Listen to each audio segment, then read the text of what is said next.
I got a few thoughts about that and I'm going to share. Okay, stay tuned. But first, the top 5 reasons relationships fail or succeed after you meet that special someone. Join us as we discuss money, housing, family dynamics, healthcare, and the vital components of intimacy and communication. We'll share essential tips on how not just to survive, but thrive in a cross-cultural relationship. Well, you've been successful, whether online or boots on the ground. You've fallen in love. You met your ideal woman here in Asia. You've entered into an age gap relationship, the exotic world of Asia, the cross-cultural delight, the enthusiasm of a younger woman making your life so interesting and different. You've changed your life. You took the initiative to make changes, to investigate. You've done all those things, but now you've moved to Asia. You're living with someone you love. What are the 5 areas you need to manage and you need to understand and be aware of? What are those 5 make or break areas that can end your relationship or make it prosperous? Stay with us. I'm going to share. Let's talk about healthcare. Okay, you're in your retirement years. Healthcare is important. Now, I need your help. I want your comments. I pay $180 a month for Medicare Part A and B. It gets taken out automatically from my Social Security in America. Plus I pay $225 a month for supplemental, like an amazing supplemental plan. I only have a $250 annual deductible. So if I can get my butt back to America, I can go to any doctor, and I can go to the Cleveland Clinic. I can go anywhere, and I've got only a $250 deductible. No HMO, no nothing. However, I'm not living in America, and that's costing me about $400 a month in addition to some prescription plan for $30. What do you think? Should I keep it? I am keeping it short term, but I just purchased a peso plan here in the Philippines. It ran about $1,050. It covers up to 750,000 pesos reimbursement. They had another plan that was about $1,500 US, based on age, these prices, and that would have paid directly to the healthcare facilities, certain accredited healthcare facilities. I was really tempted to purchase that one, and I think next year I probably will. But for this year, I thought the chances of me getting serious injury, health was less because I'm not as old as I'll be in the future. So anyway, what are your thoughts? Do you think I should have taken the $1,500 plan? And then the other thing about healthcare is, you know, it's not just you're in love. And in my case, my Filipina has a 4-year-old child. What about their healthcare? I have to think about it. If there's a healthcare emergency, what am I going to do? Sit back and say it's not my responsibility? No, I'm going to have to take responsibility. So here in the Philippines, they have something called PhilHealth, which is a kind of public health care. I'm not exactly sure what it's going to cover, the quality of the health care. In our case, I just paid the annual fee for Chrissy's PhilHealth, which ran about $100. I worry if the child has an accident and needs some special medicine, needs some special operation. So the same plan that I bought is available for her. It's 18,000 pesos, or around $360. And for her 4-year-old child, I can get him the same plan for roughly $200 US. What do you think? Should I pick up plans instead of this PhilHealth option? So anyway, what are your thoughts on that? But healthcare is a big issue, and then it goes to another layer of the onion. What about family members? I'm like, oh, I want to get on my white horse and run to the rescue, but then I don't want to be, she has a huge family. I don't want to be responsible for everybody's healthcare in the family. Go ahead, give me your comments and thoughts on that. So the big 800-pound gorilla in the room, money. Let's talk about money. Money kind of touches on all these subjects. We're going to talk about housing. We're going to talk about family. We're going to talk about intimacy. Here's some of the obvious. You need to have currency calculations thought of. You need to have ways to get your money. You need to have multiple debit cards. You have to handle bank fees. You want to have a Remitly or a Wise account to send money. But then there's the little things too. For example, you've met the love of your life. You love her, you care for her, and now it's nail appointments, hair appointments, lobster, shrimp, travel. Pretty soon, introducing all these luxuries into a person's life who's not used to it, it could cause a problem. You might find you have a partner who expects, or in your mind maybe even starts to demand, that they have new clothing, dinner out 2 or 3 times a week, luxuries, travel, things that you may not have budgeted for, but you might have spent a little aggressively when you first came to Asia and things were a lot cheaper. So you got to be careful about how you spend your money, how you save your money, how you use your money.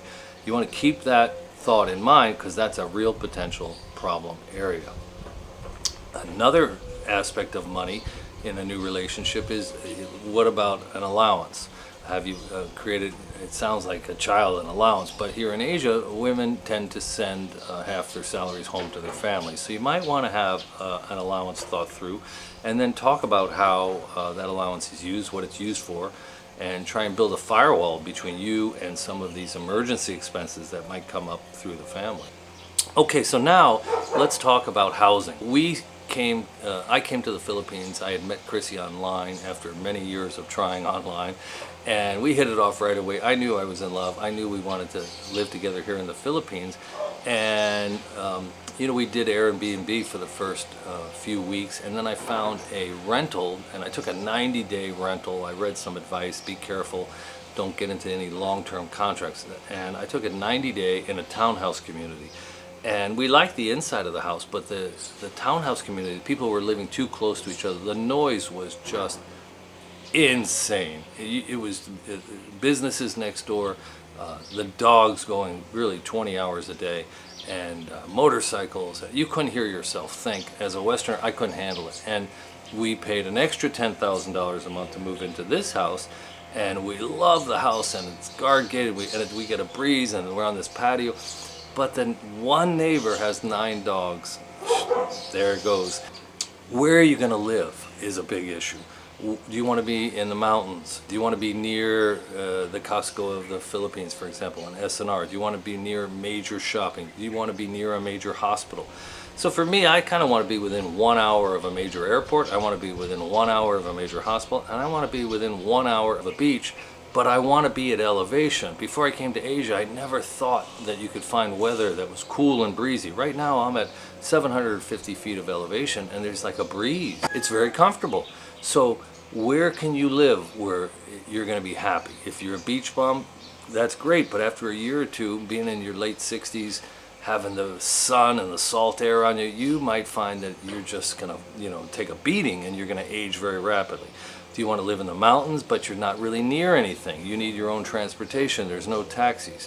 What about your Filipina? She might be very, very comfortable in living quite rough conditions, and she's really happy, but you're not. You need these Western comforts. What if she wants her family members to live in the house? I mean, we live in this 4-bedroom house, so guests can come visit, and Chrissy's son can come with us next year, but her mother lives in rough conditions. Should she live here too? She's only 5 hours away. She has a 5-year-old sister. Should we put her in school here? Should we have family live? How far away from your Filipino family should you live? What type of house should you get? Are you happy in this house? What about the noise? These are all things that are going to be very, very important to your success and happiness. And I wish I had the answer. What do you think? Beach? Mountain?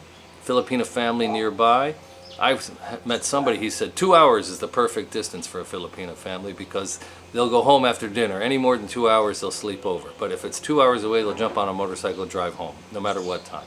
What are your thoughts?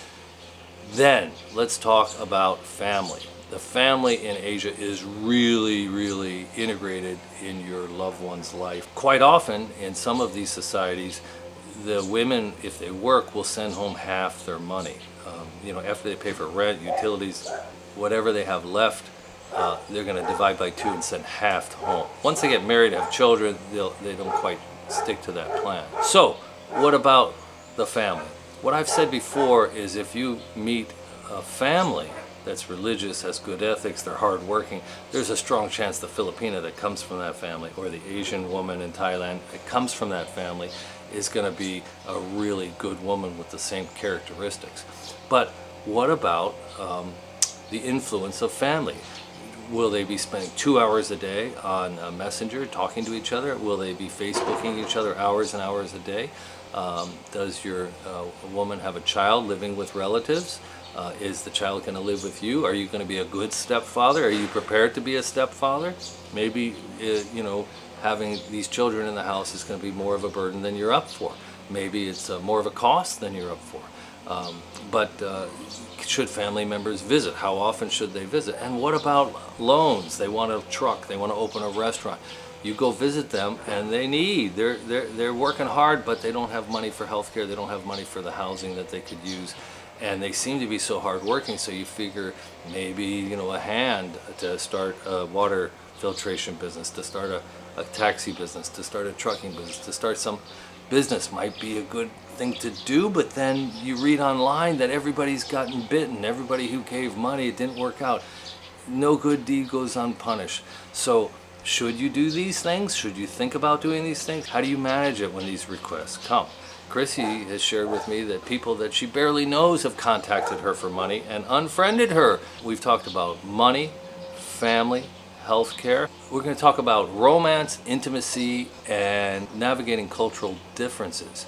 We've talked on this channel before that in Asia, women don't embrace communication as openly as we'd like sometimes, and they do something in the Philippines called tampo, which is a type of passive-aggressive elimination of communication. It might last an hour, it might last 2 or 3 days, but rather than be confrontational, everybody's worried about saving face. You're going to have to navigate that. If it's not there when you fall in love and you first meet this person, it's going to come. It's just embedded in their DNA, and their problem-solving skills of being passive-aggressive. It's probably going to come out. You're going to have to talk about it. And then there's intimacy. The type of intimacy that you're familiar with in the West versus what they're comfortable in Asia, you're going to have to navigate that. And then, there's this joke in the West, when you get engaged, you're supposed to put a jelly bean in the jar every time you have sex. And then once you get married, the rest of your life, you're supposed to take a jelly bean out of the jar every time you have sex. And your goal in life over 50 years of marriage is try and empty the jelly bean jar. What do you think about that? Comment below. But basically, every culture is different. Before the marriage, before the honeymoon ends, things are different than they're going to be long term, especially when children arrive. And as you get older, will you be virile and up to it to keep a younger woman satisfied? Not today when you just met, but what about 10 years from now? What about when you turn 80? How's that relationship going to be? You need to think about it, and you need to manage it, and you need to talk about it. If your girl has a child, does she share custody with the other parent? Do you have that other man showing up at your door to pick up a child, to drop off a child? Are they fighting about the children? Are there grandparents on the other side of the divorced family that you have to deal with? Are there family members of your own that you have to deal with? So relationships, intimacy, communication, navigating the cultural differences, learning a little bit of the language, things to get along. And then, we also have societal and cultural issues. You're not going to change the country you go to. You have to blend in. You have to wait in line. You have to wait in line. You have to be okay with the fact that they're out of everything. You have to be okay with the fact you have to deal with immigration. You're a foreigner. You have to accept that role. You have to, and 2 years from now, 3 years from now, you have to accept the fact you don't have access to things like G's. You don't have access to really a fair representation with the judicial system. You don't have access to your family back home and the ways of back home. And another thing to talk about is you're going to have to deal with how your family reacts to this move. Your children, your grandchildren, if they keep you in their lives or not. Hey, look who's here. Hey, Chrissy. So, Hello everybody, happy Halloween! oh, it's Halloween today. Yeah, nice. You're wearing Halloween colors. You told me it's a Halloween call. We want to know what your thoughts are, how to make or break a relationship when it comes to these things. So let's talk. The first one is money. People always fight about money. From somebody who's recently started to live with a Westerner and entered into this relationship, what do you think the smart moves and the mistakes that you could make are when it comes to money? Me as a Filipina, I've been into a life that is less in financial aspect, but I see the difference now when I'm with you. Like, obviously everybody can tell that in my financial matter I am now better than before, but there will be no change in my life if I will not be contented. like before. I have less, but I was contented. I was happy. So Chrissy, a lot of expats have complained that spoiled their Filipina. They, gifts, beach vacations, dinners 3-4 times a week, and then, it wasn't the woman's fault, but all of a sudden they kind of created a Frankenstein, and she just demanded nails, hair, dinner, vacations. Do you think that if a man kind of made that mistake with you, you would find yourself behaving that way?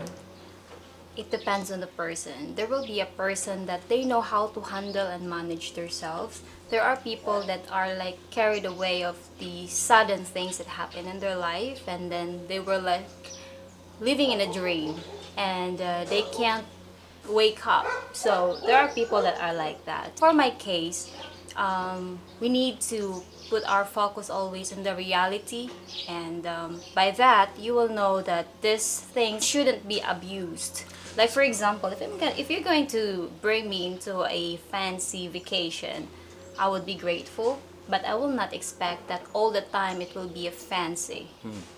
So, Chrissy, let's talk about housing. We're living in this 45,000 peso per month, which is about $800 community, gated, modern 4-bedroom home, Western kitchen. What if after you met your expat and he took you on your little honeymoon vacation, and he surprised you and said he wanted to live like a local in the province, and he wanted you to join him on a typical Filipina house, maybe only 200, like 10,000 pesos a month, $200, no air conditioning because he wanted to save money. What do you think the average local girl is going to say to that? Well, I would consider myself fortunate that I found someone that made made my life like this, like living in this fancy house, because this house for me is like, for me it's too much, but it's not making me feel like homesick because I am a stranger of this kind of place. But I think it depends on how well adjusted your Filipina is.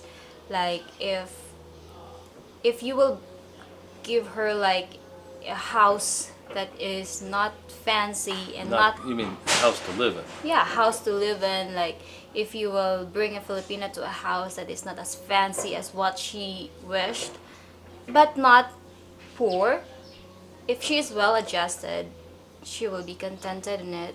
But if she is not, then that is where the problem will occur. So, Chrissy, one of the major stumbling areas is healthcare. If your expat hasn't the resources to handle a health emergency for himself, it's going to be a big problem, and everything can kind of go poof. But then there's the area of the woman's healthcare, and you have a 4-year-old child. And if you have a medical emergency, or if the child has a medical emergency, or a family member has a medical emergency, what are your thoughts about how that could impact the status quo and the success of a relationship in its first year or two? So about the healthcare, we will never ever think of any emergencies and sickness that will come in our life, but it could happen. So if you are really committed and you already into this Filipina, her health also will be your problem in the future. If there's something that will happen in her health, it will comes back to you. Unless if you're not concerned about it and you're just here temporarily and you just want to be this with this Filipina temporarily, then you will not be concerned about her health. So we just paid 5,000 pesos for your annual PhilHealth. And that covers your son too. But what does that actually cover? If what type of exposure would there be for additional monies? It's for the hospitalization. It's just hospitalization. So Hospitalization. pharmacy, doctor's visits. So your stepsister is in the hospital right now, Right just now. for a urinary tract infection, but but she's on IV and she spent 2 Yes. nights in the hospital. What do you think that will end up costing the family? If my mother doesn't have this kind of insurance, they will end up paying like 20,000 or more for 5 nights and 5 days in the hospital. But my mother is covered by the government PhilHealth, insurance because she belongs to the lower class family, so Right. they So have this her free. income is below a certain level. Right. So my sister is covered by that insurance. Okay. And then maybe they will pay for some expenses, extra expenses. What do you think they'll have to pay out of pocket? Like 2,000 or 3,000 Oh, so like pesos. $50, $60. Right. Yeah. Intimacy and relationships and cross-cultural. So, you know, the honeymoon is over and the intimacy got you over the goal line with your partner and everyone's happy, but then you've got the long haul ahead. Can you maintain that intimacy? The Filipina is getting older, the man is getting older, which is much more significant. What happens when that man is 10 years older? What happens when there's disagreements in the house about some of these other issues? We talked about tampo. You know, what are your thoughts about how you can maintain a successful relationship? You know, my thought about this intimacy thing in a relationship, including your love to your partner, you know, I always put in my mind this saying that goes, it's easy to fall in love, but so difficult to stay in love, you know. But also, it will also depend on how great is your love to your partner. Because if your love is so great, then working on it every day is not that hard. But if your love is just in the middle, it will take a lot of work every day to stay in love with a person, you know. And like you, if you don't love me that much, if just a simple tampo, you will be like, I'm out. But because you have this great love to your partner, there will be consideration, understanding will be there, the intimacy will be there, and you will be willing to work on it every day because you're in love. If you're not in love, then I'm not gonna work on this. So, Chrissy, the other area is family. The issue of family can cause a lot of disagreements, and a lot of couples break up over family problems. And so, when you were teaching and you had, you know, a college graduate's salary, did you send home a significant portion of your income every month to the family? Or you were living with your in-laws, Yeah. so you were paying for quite a lot of the expenses. In my in-laws than in my family back home. But Yeah. yes, it's true. And like if you will be with a Filipina, you know, they always say that if you will marry a Filipino, you will marry the whole family, which is, for me, it's true, but it was misinterpreted by most of you. Why? Because if you will marry a Filipina, if you will marry a woman, you will marry her family too, the whole family. It doesn't mean that you'll marry the family, you're going to support financially to the family, but it's the acceptance. You have accepted the Filipina together with her culture and together with her family. It means you've married the Filipina, you've married her culture, you've married her family, but it has nothing to do with financial. So let me ask you, what if your mother says, gosh, my house here is terrible, the food's terrible, I want to bring the 5-year-old sister and live in your house every other month? That's fine for me. I don't have any You don't, problem but with should that. your expat boyfriend say yes? We've got space, we've got food in the refrigerator. Actually, it will depend on how you talk about it. Like, But what if we said yes and then, we've got, like, we're not living alone anymore, we've got like the mother-in-law and then another child in the then house. you will talk about it again and again. Right, but if a family member really wanted to move in because they needed the financial help or they saw that their quality of life could really improve, could you say no as a Filipina? There is like a better yes and a better no for that kind of situation. Like, you can say yes, but, and you can say no, but. So yes, but it's not forever. It's not unlimited. You can stay here for a while we're working on a Okay. way how So- you will overcome that kind of problem. I will help according to the best that I can, the the best that I can do and the availability of financial that I have. But it will depend on your partner. It should be his own decision to help, not because you pressured him. Hey guys, if you've been experiencing some of these issues yourself, we want to hear from you. Comment below and don't forget to like the video.